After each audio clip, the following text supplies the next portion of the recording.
ఇంట్లో కూర్చుని ఇంగ్లీష్ నేర్చుకోవాలనుకుంటున్నారా? అయితే వెంటనే మా స్పోకెన్ ఇంగ్లీష్ క్లాసెస్కి కాల్ చేయండి. హలో నమస్తే, వెల్కమ్ టు సుమన్ టీవీ. ప్రస్తుతం మనతో పాటు స్టూడియోలో క్వాలిఫైడ్ పర్సనల్ ఫైనాన్స్ ప్రొఫెషనల్ అయిన సాయిరామ్ గారు ఉన్నారు. వీరితో ఈరోజు మనం మ్యూచువల్ ఫండ్స్కి రిలేటెడ్ కొన్ని విషయాల్ని తెలుసుకుందాం. హలో అండి, నమస్తే. నమస్తే మేడం. సాయిరామ్ గారు, మనకి ఇప్పుడు మార్కెట్ చూసినట్లయితే గత కొన్ని మంత్స్ నుంచి క్రాష్ అవుతూ వస్తుంది కదా. సో ఇలాంటి టైంలో మనకి ఏది బెస్ట్ ఫండ్ అంటారు to buy or to invest? So market క్రాష్లో ఫస్ట్ ఎక్కువగా ఇంపాక్ట్ అయ్యాయి equity funds. Okay. Debt funds అనేవి వీటి వల్ల పెద్దగా ఇంపాక్ట్ అవ్వవు. ఈక్విటీ ఫండ్స్ ఏమైందంటే మార్కెట్ క్రాష్లో వాటి రేట్ పడిపోతుంది. సో మీరు కొనాలనుకున్నప్పుడు రేట్ పడిపోయినప్పుడు చీపే కదా. Exactly. So equity funds market వాలటైలిటీలో బెస్ట్గా కొనుక్కోవచ్చు. బట్ ఏంటంటే మార్కెట్ ఈ వాలటాలిటీ ఎంతవరకు ఉంటుందో తెలియదు. సో అప్పుడు ఏంటంటే మనం రెండు విధాలుగా మనం మార్కెట్లో ఇన్వెస్ట్ చేయొచ్చు. ఒకటి ఎస్ఐపి, రెండు ఎస్టీపీ. సో ఎవరైతే ఎస్ఐపి అనేది లాంగ్ టర్మ్ ఇన్వెస్టర్స్కి మంచి సూటబుల్ ప్రోడక్ట్. సో ఎస్ఐపిలో ఏం చేస్తామంటే మనం ఎవ్రీ మంత్ ఫర్ ఎగ్జాంపుల్ ఒక 15,000 చేస్తుంటే కనుక ఎవ్రీ మంత్ 15,000తో మనం కొంటూ ఉంటాం యూనిట్స్ మ్యూచువల్ ఫండ్స్లో. సో మార్కెట్ పడిపోతుంది అనుకుందాం. మార్కెట్ ఎలా అంటే ఇలా పడిపోయి మళ్ళీ రైజ్ అవుతుంది, అంటే ఒక వి షేప్ లాగా వెళ్తుంది, లేదా యూ షేప్ అలా కొంచెం ఫ్లాట్గా ఉండి మళ్ళీ పైకి రైట్ ట్రై చేస్తుంది. సో ఎప్పుడైతే టాప్ నుంచి మనం పడుతూ ఉన్నప్పుడు మనం కొంటూ ఉన్నామో మేబీ ఫర్ ఎగ్జాంపుల్ 100, 90, 80, 70 అలాగ ఉంటాం. తిరిగి మళ్ళీ మార్కెట్ రైజ్ అయినప్పుడు తిరిగి 100కి వచ్చినప్పుడు మీరు ఇక్కడ 70లో కొన్నది 100లో ప్రాఫిట్ అవుతుంది, 80లో కొన్నది 100లో ప్రాఫిట్ అవుతుంది, సో 90లో కొన్నది 100లో ప్రాఫిట్ అవుతుంది. మార్కెట్ రికవర్ అయ్యే టైంకి మీకు 15 to 20% ఈజీగా రిటర్న్ వస్తుంది. అదే ఒకేసారి పెట్టిన వాళ్ళకైతే ఆ రిటర్న్ రాదు, ఎందుకంటే వాళ్ళు 100లో పెడితే తిరిగి 100కి వచ్చేసరికి ఏమి ఉండదు. సో అదే మీరు ఎస్ఐపిలో వెళ్ళినా లేదా ఎస్టీపీ అంటే ఫస్ట్ మనం డెట్ ఫండ్లో పెడతాం. దాన్ని మనం స్లోగా ఎవ్రీ వీక్ లేదా ఎవ్రీ మంత్ దాన్ని ఈక్విటీస్లోకి మూవ్ చేస్తాం. సో ఇప్పుడు ఏమవుతుందంటే డెట్ ఫండ్లో ఉన్న బ్యాలెన్స్ మీద మనకి ఇంట్రెస్ట్ వస్తుంది, అండ్ ఈక్విటీలోకి మొత్తం ఒకేసారి పెట్టాం కాబట్టి హెవీ లాస్ అనేది ఉండదు. సో వన్స్ మార్కెట్ రికవర్ అయ్యేసరికి మళ్ళీ మనకి ఇక్కడ బెస్ట్ రిటర్న్స్ పాసిబుల్ అవుతుంది. అండ్ ఇంకోటి ఏంటంటే ఎస్టీపీలో ఉండే అడ్వాంటేజ్ ఏంటంటే మనం ఆల్ టైమ్ మార్కెట్ హైని క్యాచ్ చేయం. సో మనం over a period of time పెడతాం కాబట్టి మార్కెట్ ఆల్ టైమ్ హై అనేది అన్ని టైం పీరియడ్స్లో ఉండదు కాబట్టి మనకి ఏదో ఒక యావరేజ్ ప్రైస్ అనేది వస్తుంది. ఓకే. సో ఎవరైతే లంసమ్ అమౌంట్స్ ఇన్వెస్ట్ చేయాలనుకుంటున్నారో లేదా ఫస్ట్ టైం ఇన్వెస్టర్స్ ఉన్నారో వాళ్ళు ఎస్ఐపి రౌట్ కానీ లేదా ఎస్టీపీ ద్వారా కానీ మార్కెట్లోకి ఎంటర్ అవ్వచ్చు.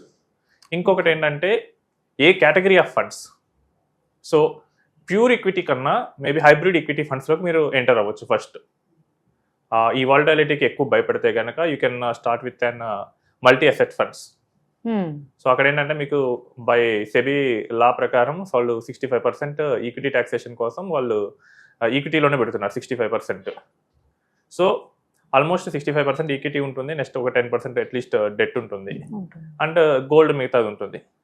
సో 3 కేటగిరీలు ఉంటున్నాయి కాబట్టి మనకి రిస్క్ అంత ఉండదు. రిటర్న్స్ చూస్తే మనకి నిఫ్టీ 50 రిటర్న్స్తో మ్యాచ్ అవుతాయి. లాస్ మాత్రం అంత ఎక్కువ ఉండదు కాబట్టి ఈ మల్టీ అసెట్ కానీ బ్యాలెన్స్ అడ్వాంటేజ్ ఫండ్స్తో కానీ మీరు స్టార్ట్ చేయొచ్చు కొత్త వాళ్ళైతే. ఓకే. ఆల్రెడీ ఎక్స్పీరియన్స్డ్ ఇన్వెస్టర్స్ అయితే వాళ్ళు కనుక ఫ్లెక్సీ క్యాప్స్ అలాంటి వాటికి వెళ్ళిపోవచ్చు. మీకు నేను ఒక కేస్ స్టడీ కూడా చెప్తాను. సో యాక్చువల్లీ ఇది ఏంటంటే ఎస్టీపీ. సో కస్టమర్ ఏంటంటే he's a very conservative investor. Okay. So ఆయన అసలు నా డబ్బు లాస్ అవ్వకూడదు అని చెప్పుకున్నాడు. రిటైర్ అయినప్పుడు వచ్చాయి డబ్బులు, సో ఒక 10 lakhs మాత్రం తీసుకొచ్చాడు. సో అది కరోనా టైం. సో మేము ఆ టైంలో మార్కెట్ పడుతుంది అని చెప్పి ఎక్స్పెక్ట్ చేసి మేమేం చేసామంటే ఆ 10 lakhsని ఒక డెట్ ఫండ్లో పెట్టాం. టు బి ఫ్రాంక్లీ అది అల్ట్రా షార్ట్ ఫండ్. సో అక్కడి నుంచి ఎవ్రీ మంత్ ఇంట్రెస్ట్ మాత్రమే మేము ట్రాన్స్ఫర్ చేసాం. సో ఎవ్రీ మంత్ ఒక 5,000 ట్రాన్స్ఫర్ చేసాం. సో ఆయనకి ఏమైందంటే 1 yearలో ఓకే ఆయన జస్ట్ ఇంట్రెస్ట్ మాత్రమే వెళ్తుంది కాబట్టి క్యాపిటల్ 10 lakhs మాత్రం సేఫ్గా ఉంది. సో ఇది సిస్టమేటిక్ ట్రాన్స్ఫర్ ప్లాన్. సో మిగిలిన 5,000 ఇన్వెస్ట్ చేసింది కూడా మార్కెట్ కోవిడ్ అప్పుడు ఏమైందంటే మార్చ్ 24th అప్పుడు అనుకుంటా లోకి వచ్చింది. తర్వాత విత్ ఇన్ 2 months నెక్స్ట్ డేనే హైకి వెళ్ళింది, అలా పెరుగుతూ వచ్చింది. అటు వాలటాలిటీ ఉంది, బట్ లో అండ్ హైస్ కలుపుకొని తిరిగి మార్కెట్ అనేది ఒక 4 monthsలో మళ్ళీ తిరిగి సెట్ రైట్ అవ్వడానికి ట్రై చేసింది. ఓకే. సో ఈ జర్నీ చూసిన ఆయన ఏంటంటే ఓకే మార్కెట్ పడినా తిరిగి లేస్తుంది అన్న కాన్ఫిడెన్స్ ఆయనకు వచ్చింది. సో నెక్స్ట్ ఏం చేసామంటే ఇంకొంచెం ఎక్స్ట్రా చేసాం. సో ఆయనకి ఏంటంటే రిస్క్ తీసుకోడు కాబట్టి మోస్ట్లీ ఆయనకి ఏంటంటే మల్టీ అసెట్ ఆ కేటగిరీ ఆఫ్ ఫండ్సే పెట్టాం. సో ఇప్పుడు ఆ 10 lakhs ఇప్పుడు ఈ రోజుకి వచ్చేసరికి 22.5 lakhs. అంటే కోవిడ్ నుంచి టైం వరకు in 5 years. 5 years. So next మార్చ్కి 5 years కంప్లీట్ అయిపోతాయి. ఓకే.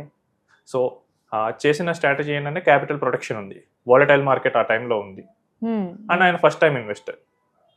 సో అదే రిస్కీ ఇన్వెస్టర్లు కూడా వచ్చారు. సో వాళ్ళకి ఏంటంటే మేము డైరెక్ట్గా విత్ ఇన్ 6 weeks 7 weeks మేము ఉన్న ఫండ్ మొత్తం ట్రాన్స్ఫర్ చేసాం. సో వాళ్ళకి ఒక 40 lakhs వరకు వచ్చింది, same 10 lakhs. So market volatility అప్పుడు మనకి ప్రైజెస్ అనేవి చాలా చీప్గా దొరుకుతాయి కాబట్టి సో కొనడానికి ఇది best time. Except debt funds అనేవి తప్ప మిగతా ఏ కేటగిరీ ఈక్విటీ ఫండ్స్ అయినా కానీ మనం ఇన్వెస్ట్ చేయొచ్చు మన రిస్క్ అప్టైట్ పెట్టేసి. సో ఇందులో వచ్చే మళ్ళీ మ్యూచువల్ ఫండ్స్కి వచ్చేసరికి ట్యాక్స్ అడ్వాంటేజ్ కూడా ఉంటుంది. మీకు మిగతా ఇన్కమ్స్ మీద అయితే హైయెస్ట్ పర్సంటేజెస్ ఉంటాయి. ఫర్ ఎగ్జాంపుల్ శాలరీ అయితే కనుక మీకు 30% అబవ్ వస్తుంది మీరు హైయెస్ట్ స్లాబ్ అయితే. బట్ మీకు ఈ మ్యూచువల్ ఫండ్ క్యాపిటల్ గెయిన్స్ మీద ఈక్విటీ అయితే కనుక మీరు ఎంత ఉన్నా కానీ 12.5% మీరు కట్టేది. అవును ఇప్పుడు ఉన్నదాంట్లో మీకు ఒక 1 lakh గెయిన్ రానివ్వండి 12.5, 10 lakhs రానివ్వండి 12.5%, 1 crore రానివ్వండి అదే ఉంటుంది. బట్ మీకు personal income tax, business income ఇలా ఉండదు. సో అవి వాళ్ళకి మాక్సిమం గెయిన్ మీద సో వాటి మీద ట్యాక్స్ వేసేస్తారు. సో మార్కెట్ వాలటిలిటీ అన్నప్పుడు మనం ఏంటంటే ఈ volatility is common. 1992 Harshad Mehta scam. Okay. So market వచ్చేసేసరికి ఆల్మోస్ట్ 90% వాల్యూని కోల్పోయింది. బట్ అలానే ఇన్వెస్ట్ చేసిన వాళ్ళకి 4-5 years లో రికవర్ అయింది. Next 2000 Ketan Parekh scam, .com bubble, with in 2 years మళ్ళీ రికవర్ అయ్యాయి. సో 2004 నుంచి 2008 వరకు ఎవ్రీ ఇయర్ మార్కెట్ 40% పెరుగుకుంటూ వెళ్ళింది. 2008 గ్లోబల్ ఫైనాన్షియల్ క్రైసిస్, మళ్ళీ 2009 కల్లా రికవర్ అయింది. నెక్స్ట్ 2020 కోవిడ్, ఈసారి అది 1 year లోపలనే రికవర్ అయింది. Russia Ukraine war, with in 1 year recover అయింది. సో మనం ఎన్ని ఫాల్స్ చూసినా కానీ ఫాల్స్ అన్ని షార్ట్ టర్మ్ లో మాత్రమే ఉంటాయి. సో లాంగ్ ఫ్యూచర్ చూసింటే కనుక ఫర్ ఎగ్జాంపుల్ నాకు హర్షద్ మెహతా స్కామ్ అప్పుడు ఇండెక్స్ ఒక 4,000 ఉంది, ఇప్పుడు చూస్తే 80,000 ఉంది ఆల్మోస్ట్. సో ఆ ఫాల్ గురించి, ఆ వాలటిలిటీ గురించి భయపడితే ఈ రిటర్న్స్ మిస్ అవుతారు.